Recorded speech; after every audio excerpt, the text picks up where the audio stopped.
Hello friends, welcome to Ari and Craft Work. இது என்னுடைய channel name. என்னுடைய சேனல்ல ஆரி பேசிக் வீடியோ அப்லோட் பண்ணியிருக்கேன். பார்க்காதவங்க அந்த வீடியோவை போய் பாருங்க, அப்புறம் உங்களுக்கு இந்த வீடியோ புரியும். அது மட்டும் இல்லாமல் என்னுடைய சேனல்ல ப்ரௌச்சர்ஸ் கிளாஸ் ஃபேப்ரிக் பெயிண்டிங் வீடியோவும் அப்லோட் பண்ணியிருக்கேன், அதுவும் போய் பாருங்க. என்னுடைய சேனலை வந்து சப்ஸ்கிரைப் பண்ணுங்க, பக்கத்தில் இருக்கிற பெல் பட்டனையும் கிளிக் பண்ணுங்க, அதில் ஆல் அதை செலக்ட் பண்ணுங்கள். அப்புறம் நான் போடுற வீடியோலாம் உங்களுக்கு நோட்டிஃபிகேஷனாக வரும். நீங்களும் என்னுடைய வீடியோவை தொடர்ந்து பார்க்கலாம். வாங்க, இப்போது இந்த வீடியோவில் நம்ம என்ன பார்க்க போகிறோன்னா, ஆரி ஸ்டாண்ட் இருக்குது இல்லையா, அதை வந்து நம்ம எப்படி வந்து ஃபிக்ஸ் பண்ணலாம், ஆரி ஃப்ரேமில் கிளாத் வந்து எப்படி ஃபிக்ஸ் பண்ணலாம்னு வந்து பார்க்க போகிறோம். வாங்க வீடியோக்குள்ளே போகலாம். இப்போ நம்ம ஃபஸ்ட்டு ஆரி ஸ்டாண்டை இந்த காலோட நம்ம எப்படி வந்து ஃபிக்ஸ் பண்ணலான்னு பார்க்கலாம். இப்போ இந்த ஆரி ஸ்டாண்ட் இருக்கு இல்லையா, அதை வந்து நம்ம என்ன பண்ணோன்னா, இதில் வந்து 4 சைடு வந்து நம்ம ஃபிக்ஸ் பண்ணுற அளவுக்கு வந்து 4 கால் வந்து நம்மளுக்கு கொடுத்துருப்பாங்க.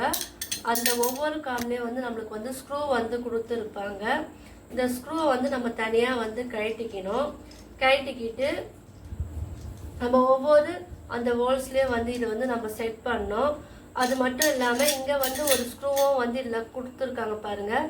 இது வந்து நீங்கள் வந்து ஆரி ஃப்ரேமும் இந்த இதுவும் செட் ஆகிற அளவுக்கு இந்த ஸ்க்ரூவை வந்து நீங்கள் கழட்டி நீங்கள் அதுக்கேற்றப்பில் வந்து இது சரி பண்ணலாம். எனக்கு வந்து இது கரெக்டாக இருந்ததுனால நான் வந்து லைட்டாக சரி பண்ணேன். ஸோ அந்த ஸ்க்ரூ அதோட நான் டைட் பண்ணி நான் முடிச்சுட்டேன். நீங்கள் என்ன பண்ணுங்கள், உங்களுக்கு பாருங்கள் லூஸாக இருந்ததுன்னா இதை வந்து டைட் பண்ணிட்டீங்கன்னா இந்த ஸ்க்ரூ வந்து உங்களுக்கு டைட்டாக இருக்கும், இந்த ஸ்டாண்டை உங்களுக்கு வந்து நல்லா டைட்டாக இருக்கும். இப்போ நம்ம என்ன பண்ணோன்னா, இந்த காலை வந்து இந்த ஸ்டாண்டில் வந்து ஃபிக்ஸ் பண்ணணும். அதுக்கு என்ன பண்ணோன்னா, இப்போ இந்த கால் இருக்கு இல்லையா, இந்த ஸ்டாண்ட் இருக்கு இல்லையா, அதை வந்து நம்ம வந்து திருப்பி போட்டுக்கலாம், ஏன்னா அப்புறம் நம்மளுக்கு ஈஸியாக இருக்கும். இப்போ நான் என்ன பண்ணேன்னா, இந்த ஸ்க்ரூவை வந்து கழட்டிட்டு நான் என்ன பண்ண உங்களுக்கு ஈஸியான மெத்தடில் சொல்லித்தரேன்.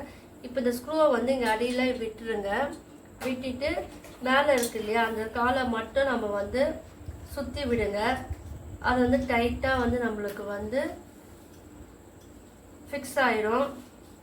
இப்போ நம்ம ஒரு கால் வந்து நம்ம மாட்டிட்டோம். இப்போ இன்னொரு கால் வந்து மாட்டணும். இதை மாட்டுறதுக்கு முன்னாடி ஒரு சின்ன இன்ஃபர்மேஷன் என்ன பண்ணணும்னா, பார்த்துக்குங்க, இந்த பகுதி இருக்கு இல்லையா, இது வந்து கீழே வரணும். நீங்கள் வந்து மேலே இப்படி மாட்டிட்டீங்கன்னா இந்த கால் வந்து இங்கே வந்து நம்மளால் ஃப்ரேம் வந்து ஃபிக்ஸ் பண்ண முடியாது. அதனால் கொஞ்சம் நீங்கள் பார்த்து பண்ணுங்கள். நம்மளுக்கு வந்து ஸ்டாண்ட் வந்து இந்த அளவுக்கு தான் நம்மளுக்கு வரணும். இதற்கு பார்த்தீங்கன்னா கீழே வரணும் இந்த பகுதி. இப்போது நம்ம வந்து இன்னொரு கால் வந்து ஃபிக்ஸ் பண்ணலாம். இதுவும் அதே போல் தான். ஸ்க்ரூவை வந்து கழட்டிட்டு நம்ம வந்து இப்படி வச்சு இப்படி நம்ம வந்து செட் பண்ணலாம். இது வந்து இப்போ நம்ம வந்து இந்த காலில் வந்து ஃபிக்ஸ் பண்ணலாம். இதே போல் ஸ்க்ரூவை வந்து அடியில் போட்டுட்டு மேலே வந்து நம்ம வந்து இதை மட்டும் நம்ம வந்து ரொட்டேட் பண்ணால் போதும். இது வந்து டைட்டாக ஆயிடும். இது நம்ம வந்து ஈஸியாக இருக்கும். எங்கன்னா நம்ம வெளியே போனால் கூட இதை வந்து கழட்டி நம்ம வந்து பேக்கில் போட்டு எடுத்துன்னு போகலாம். இப்போ நம்ம 2 சைடு ஃபிக்ஸ் பண்ணிட்டோம். இப்போ இந்த சைடை வந்து ஃபிக்ஸ் பண்ணிக்கலாம். என்னுடைய வீடியோ வந்து ஸ்கிப் பண்ணாமல் பாருங்கள். நான் இடையில சில டிப்ஸ் எல்லாம் சொல்லுவேன். நீங்கள் ஸ்கிப் பண்ணிட்டீங்கன்னா உங்களுக்கு அது வந்து என்னன்னு தெரியாமலே போகும். அதனால் என்னுடைய வீடியோவை வந்து முழுசாக பாருங்கள். நான் ஆரி ஃபேப்ரிக் பெயிண்டிங் ப்ரௌச்சர்ஸ் கிளாஸ் வந்து எடுக்கிறேன். ஸோ யார் ஜாயின் பண்ணுறீங்களோ அவங்க வந்து கீழே வந்து டிஸ்கிரிப்ஷனில் நம்பர் தரேன். அதில் வந்து நீங்கள் ஃபோன் பண்ணியும் கேட்கலாம், வாட்ஸ்அப் அனுப்பியும் கேட்கலாம். நான் டீட்டெயில் சென்ட் பண்ணுறேன். இப்போ நம்ம என்ன பண்ணிட்டோம், இந்த 4 சைடை வந்து ஃபிக்ஸ் பண்ணிட்டோம். பார்த்தீங்களா,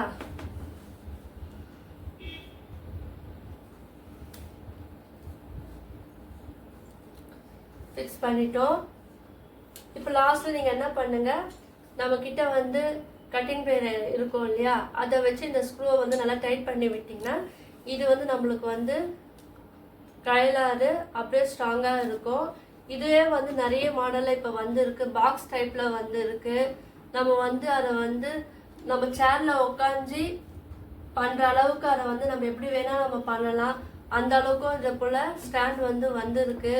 மார்க்கெட்டில் அது கிடச்சுன்னா நீங்கள் வாங்கி அதுவும் யூஸ் பண்ணலாம்.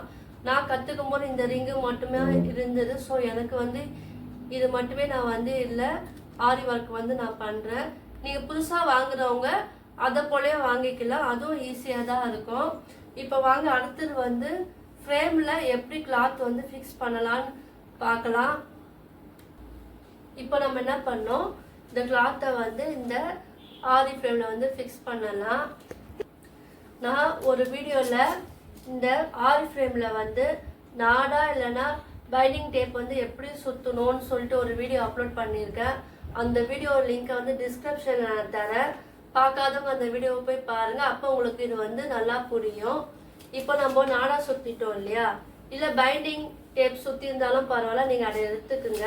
ஃபர்ஸ்ட் நம்ம என்ன பண்ணோம், இந்த ஸ்க்ரூ இருக்கு இல்லையா, அதை வந்து நம்ம கீழே வைக்கக்கூடாது. நம்மளுக்கு எதுவுமே இல்லாமல் இருக்குது பாருங்கள், ஸ்க்ரூ இல்லாமல் இருக்கிற பகுதியெலாம் நம்ம கீழே வைக்கணும். அது மேலே இந்த கிளாத்து பாப்புலின் கிளாத் சொன்னேன் இல்லையா, அதை நீங்கள் போட்டுக்குங்க. இப்போ எந்த பகுதி நம்மளுக்கு வேணுமோ அந்த இடத்துல வந்து இந்த கிளாத்தை வந்து நல்லா விரிச்சு விட்டுருங்க. விரிச்சு விட்டுட்டு அது மேலே வந்து நம்ம இந்த ஸ்க்ரூ இருக்கு இல்லையா, அந்த ரிங்கை வந்து நீங்கள் வந்து போடணும். அது வந்து லூஸ் ஆக்கிட்டு போடுங்க, அப்புறம் அது வந்து இதோட ஒன்றா வந்து நம்மளுக்கு வரும், ஜாயிண்ட் ஆகும். டைட்டாக இருந்ததுன்னா உங்களுக்கு இந்த ஸ்க்ரூ வந்து டைட்டாக இருந்ததுன்னா இந்த வலிய ரிங்கு வந்து இதோட சேர்த்து உங்களுக்கு செட் ஆகாது. ஸோ நம்ம வந்து லூஸ் பண்ணிக்கிட்டு அது பண்ணணும். இப்போ நம்ம வந்து இந்த துணியை வந்து ஃபிக்ஸ் பண்ணி நம்ம என்ன பண்ணோம், இந்த சைடில் வந்து கொஞ்சம் கொஞ்சமாக இழுக்கணும். நம்ம வந்து இங்கே ஒரு பக்கம் இழுத்துட்டு இப்படி இழுக்கக்கூடாது. அதை வந்து நம்ம என்ன பண்ணோன்னா அந்த பகுதிக்கு அங்கங்கே இருக்குது பார்த்தீங்களா, ஒவ்வொரு சைடாக வந்து நம்ம வந்து அதை இழுத்துக்கிட்டே வரணும். அதுக்கேற்றப்ப நம்ம வந்து இந்த ஸ்க்ரூவை வந்து டைட் பண்ணிக்கணும். பாருங்கள், இழுக்கும்போது நம்மளுக்கு நல்லாவே தெரியும். அதனால திருப்பி நீங்கள் வந்து பொறுமையாக வந்து நீங்கள் வந்து இழுக்கணும். இங்கே இழுத்துட்டு இங்கே இழுக்கக்கூடாது. நம்ம எந்த சைட் ஸ்டார்ட் பண்ணுறோமோ அந்த சைடு வந்து நம்ம கொஞ்சம் கொஞ்சமாக நம்ம துணி சுருக்கம் இல்லாமல் நீட்டாக வந்து இழுத்துக்கிட்டே வரணும். பொறுமையாக பண்ணுங்கள். நீங்கள் ஃபாஸ்ட்டாக இழுத்தீங்கன்னா இந்த ரிங்கு வந்து தனியாக வந்துடும் கிளாத்தை விட்டு. அதனால் நீங்கள் பண்ணும் போதே பொறுமையாக பண்ணுங்கள். இந்த ரெண்டு ரிங்கு எப்போவுமே ஒன்றா தான் இருக்கணும். இது தனியாக அது தனியாக ரிங்கு இருக்கக்கூடாது. ரெண்டு ரிங்கு எப்போ வச்சாலும் சேர்த்து வைங்க. இப்போ நம்ம டைட்டாக பண்ணியாச்சு. இப்போ வந்து ஸ்க்ரூ வந்து டைட்டாக பண்ணிவிட்டு நம்ம பாருங்கள், ஓரளவுக்கு வந்து நம்மளுக்கு நீட்டாக வந்துச்சு, எந்த சுருக்கமும் இல்லாமல் நம்மளுக்கு அந்த ஷேப் வந்து நல்லா வந்துடுச்சு. இப்போ நம்ம என்ன பண்ணோன்னா தட்டி பார்க்கணும். தட்டி பார்த்தா சவுண்டு வந்துன்னா நம்ம வந்து கரெக்டாக ஃபிக்ஸ் பண்ணியிருக்கோம். பாருங்க, நம்ம தட்டும் போது துணி வந்து உள்ளே போயிட்டு மேலே வந்துச்சு பாருங்க, தெரியுதா? துணி வந்து நம்ம லூஸாக சுற்றி இருந்தோம்னா அந்த துணி வந்து உள்ளே போயிருக்கும், அந்த இடம் மட்டும் நம்மளுக்கு அமுங்கி இருந்திருக்கும். நம்ம வந்து நல்லா நீட்டாக நல்லா டைட்டாக நம்ம வந்து ஃபிக்ஸ் பண்ணியிருக்கனால இந்த பாருங்க, தட்டுனா நம்ம வந்து சவுண்டும் கேட்குது, ப்ளஸ் வந்து அந்த துணி வந்து உள்ளே போகாமல் மேலே அப்படியே நம்மளுக்கு ரிட்டர்ன் வந்துருச்சு. ஸோ இதுதான் கரெக்டான மெத்தட். இப்போது நம்ம ஃப்ரேமில் வந்து இந்த கிளாத் வந்து ஃபிக்ஸ் பண்ணிட்டோம் இல்லையா, அதை வந்து ஸ்டாண்டில் வந்து ஃபிக்ஸ் பண்ணி காமிக்கிறேன் பாருங்கள். இப்போ பாருங்கள், இங்கே இருக்குது இல்லையா, இந்த ஸ்க்ரூவும் வந்து ஒன்றா மீட் பண்ணுறாப்போல பார்த்துக்குங்க. நம்ம ஆரி போடும்போது நம்மளுக்கு வந்து டிஸ்டர்பன்ஸ் இல்லாமல் பார்த்துக்க. இதை வந்து நீங்கள் அமுக்கி விட்டிங்கன்னா அது வந்து ஒன்றா பாருங்கள் ஜாயின் ஆயிடுச்சு பாருங்கள். இது அந்த ஃப்ரேம் பார்த்தீங்களா, இந்த ஃப்ரேம் வந்து இந்த ரிங்குக்குள்ளே அழகாக வந்து ஒன்றா வந்து செட் ஆயிடுச்சு பாருங்கள். இதை சுற்றி இப்போது நம்ம தூக்குனா கூட பாருங்கள், நான் வந்து இந்த ஆரி ரிங்கை வச்சு நான் தூக்கும் போது பார்த்தீங்களா கீழே வந்து ஸ்டாண்டு விழல. ஸோ நல்லா நம்ம ஃபிக்ஸ் பண்ணிட்டோம். இந்த மெத்தட் தான் வந்து கரெக்டான மெத்தடு.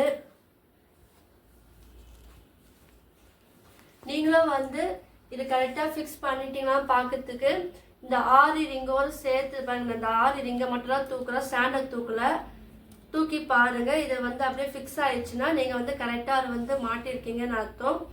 அது கரெக்டாக ஃபிக்ஸ் ஆகலைன்னா அந்த ஸ்டாண்டு கீழே தனியாக கழண்டு விழுந்துடும். ஸோ பார்த்துக்குங்க, இதுதான் கரெக்டான மெத்தட். இப்போ உங்களுக்கு இந்த வீடியோ வந்து பிடிச்சிருக்கும்னு நினைக்கிறேன். பிடிச்சிருந்துன்னா லைக் பண்ணுங்க, ஷேர் பண்ணுங்க, கமெண்ட் பண்ணுங்க. மறக்காம என்னோட சேனலை வந்து சப்ஸ்கிரைப் பண்ணுங்க. தேங்க்யூ.